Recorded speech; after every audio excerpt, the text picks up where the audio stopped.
Before I get into today's video, guys, I just had to take a quick second to thank all of you. From me and the entire team over here, you guys have no idea how much it means to us to break 200K. And I don't want to get emotional. I don't want to cry during this video. I just wanted to say quickly thank you guys for myself and the entire team here at Esports Talk. Thank you guys so much. I hope you enjoy the video. What is up, folks? Hope you're all doing well. Welcome back, as per usual, more Esports Talk. Today, we dive a bit deeper into the Twitch lawsuit we talked about last week, that being a $25 million lawsuit brought to light by one individual known as Erik Estavillo. Now, I'm not set here to really judge the guy. He's kind of a bit of an unsung hero. I think a lot of people out there hope he can take some money out of Twitch's pockets, and especially with the way they do enforce their ban system. I will say his lawsuit brought to light some pretty decent points. If you guys want to watch that recap to give you as well, he actually brings to light a list of 20 or more female streamers of which he says should be permanently banned. He also wants $25 million in punitive damages to be spread amongst him and other Turbo subscribers.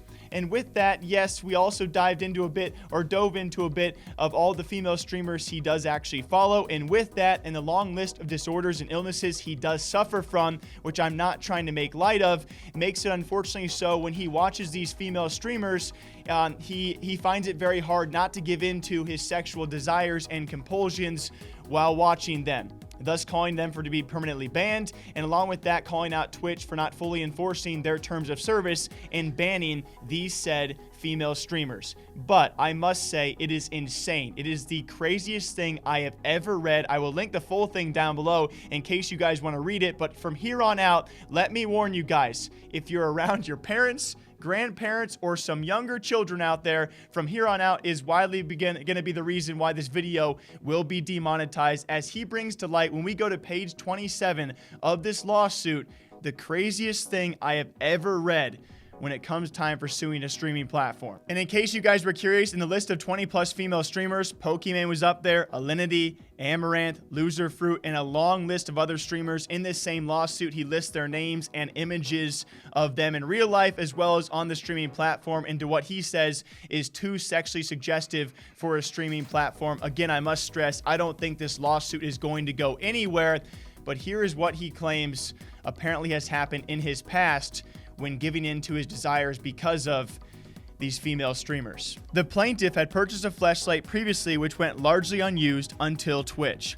Mr. Estavillo began using this device while he watched female Twitch streamers and often ends up chafing his pee-pee every day with the device, making it extremely painful and constant, which ends up causing redness and mild infections at the tip, since the fleshlight is electric and also vibrates.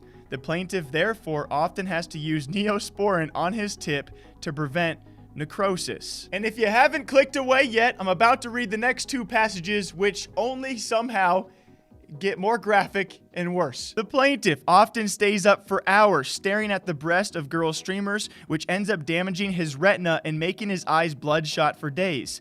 Eye drops do nothing to hide his shame from his parents, and he is often questioned by people he comes into contact with as to why his eyes are so bloodshot and red, which leads to further embarrassment and isolation. Final point C, the plaintiff once ejaculated on his PC monitor, causing a short circuit and small fire within the electrical system of his gaming rig and causing his apartment to black out temporarily. And your first is, how much are you?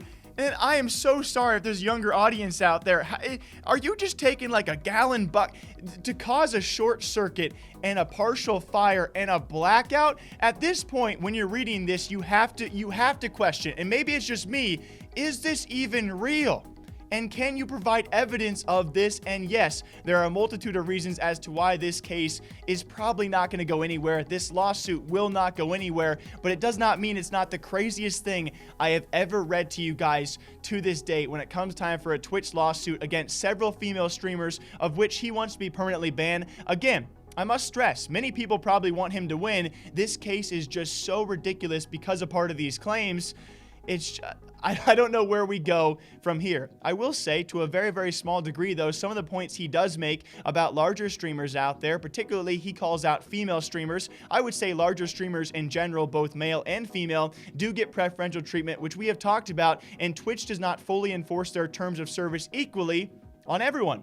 I think everyone would agree with that. Unfortunately so, Erik Estavillo takes this multiple steps further And that's why I just wanted to read that off for you guys and just hopefully make one of your days a bit brighter and realize that if you guys think you have a problem, if you think you have an issue, if you think you're having a bad day, think about what I just read to all of you guys. What do you think about that? One of the most insane Twitch lawsuits, if not the most insane one I've ever seen. Until next time, hope you guys all enjoy breaking down esports gaming news here every single day, all day long. I promise, for all you esports fans out there, I am working on video after video. Trust me. Until next time, hope you're already doing all right.